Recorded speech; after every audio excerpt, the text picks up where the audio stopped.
बेटे, वक्त से लड़कर जो नसीब बदल दे, इंसान वही जो अपनी तकदीर बदल दे। कल क्या होगा कभी मत सोचो, क्या पता कल वक्त खुद अपनी तस्वीर बदल दे। बेटे, हम इसी के साथ नई क्लास का स्टार्ट करेंगे।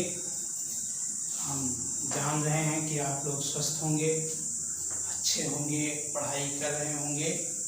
नए टॉपिक का अध्ययन हम लोग करते हैं कि घात के आधार पर बहुपद क्या होता है। अगर एक घात हो तो रैखिक बहुपद कहलाएगा।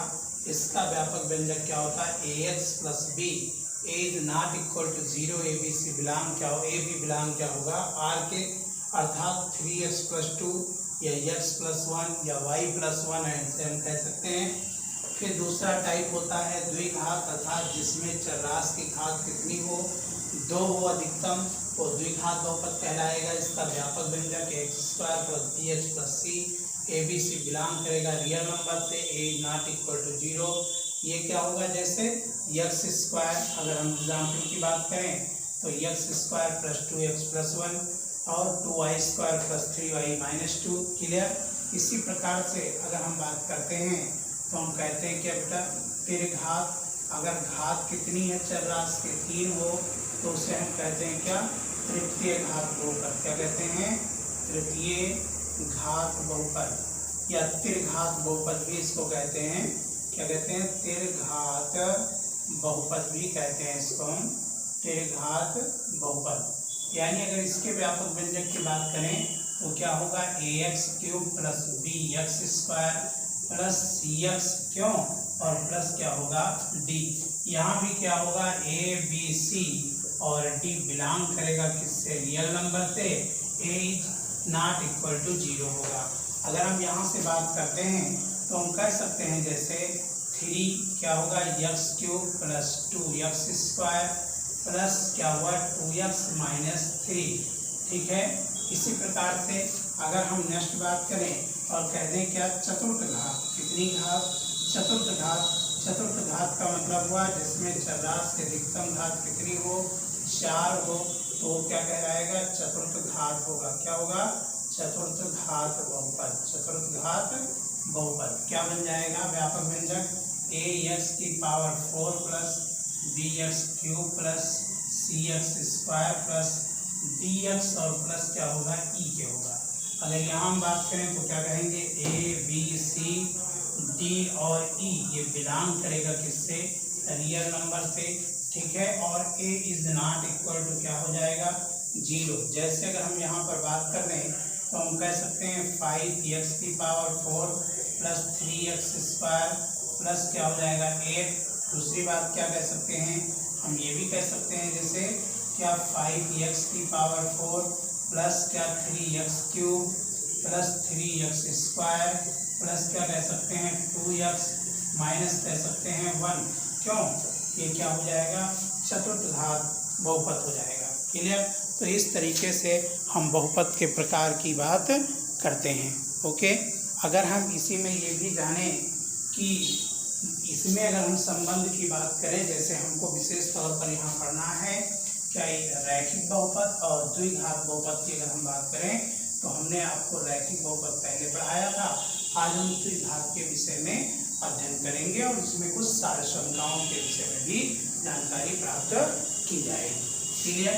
देखिए बेटा, अगर यहाँ से हम बात करते हैं और ये मान लें कि द्विघात बहुपद क्या है, क्या हमने कह दिया, यदि द्विघात बहुपद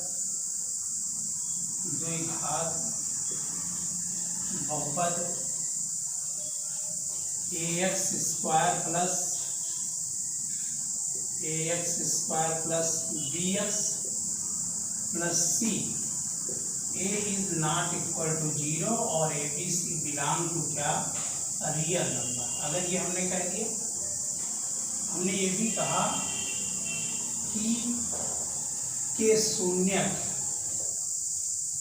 क्या हो, शून्यक अल्फा और अगर बीटा हो अल्फा हो और क्या हो, बीटा हो। तो हम कैसे लिखेंगे, ax² plus bx plus c equal to k x² minus alpha plus beta into x plus alpha into beta, ये हम लिख सकते हैं। लेकिन अगर ये होंगे तो हम ये भी कह सकते हैं, तो यक्स माइनस अल्फा और यक्स माइनस बीटा क्या, बहुपद के गुणनखंड होंगे, के क्या होंगे, गुणनखंड होंगे। अगर ये इनके गुणनखंड होंगे बेटा तो हम उसको इस फॉर्म में भी लिख सकते हैं। तब ये क्या बन जाएगा, ax² plus bx plus c equal to k x² minus क्या बनेगा, k alpha plus beta into x plus k alpha into beta. क्या कह देंगे, दोनों पक्षों में इसका भैया x² यक्स के गुणांक तथा अचर पद की तुलना करने पर, पद की तुलना करने पर अगर हम इसकी बात करते हैं तो यहाँ से क्या होगा बेटा, देखो x² के पड़ोस में यहाँ k है, यहाँ a है, इसका मतलब k की वैल्यू क्या हो जाएगी, a की वैल्यू k या k की वैल्यू a हो जाएगी। अगर यहाँ हम b की बात करें x के गुणांक की, तो क्या हो जाएगी, b की जो वैल्यू होगी वो minus k alpha plus beta के बराबर हो जाएगी, या अल्फा प्लस बीटा की जो वैल्यू होगी वो क्या हो जाएगी, b बटे क्या, माइनस b बटे a के बराबर हो जाएगी। क्यों, क्योंकि a जो है वही k के क्या है, बराबर है। तो यहाँ से क्या मिलेगा भैया, हम कहेंगे माइनस, देखो b किसका गुणांक है, तो आप जानते हो व्यापक व्यंजक में b किसका, यक्स का गुणांक है। तो हम क्या कहेंगे, यक्स का गुणांक और बटे में क्या हो जाएगा बेटा, a क्या है, x² का गुणांक, किसका है, x² का गुणांक है। क्लियर। इसी प्रकार से हम कह सकते हैं, और क्या हो जाएगा, अचर पद की तुलना करते हैं तो c बराबर क्या होगा, k अल्फा इंटू बीटा के, तो अल्फा इंटू बीटा बराबर किसके हो गया, c बटे a के। क्यों, क्योंकि आप जानते हो कि a ही बराबर किसके है, k के।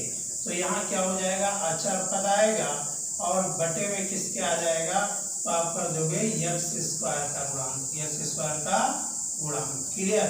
तो यही क्या हो गया, उसके शून्यांक और गुणांक के बीच में रिलेशन। क्लियर है, बहुत अच्छे से समझ में आ गया होगा बेटा आप लोग को।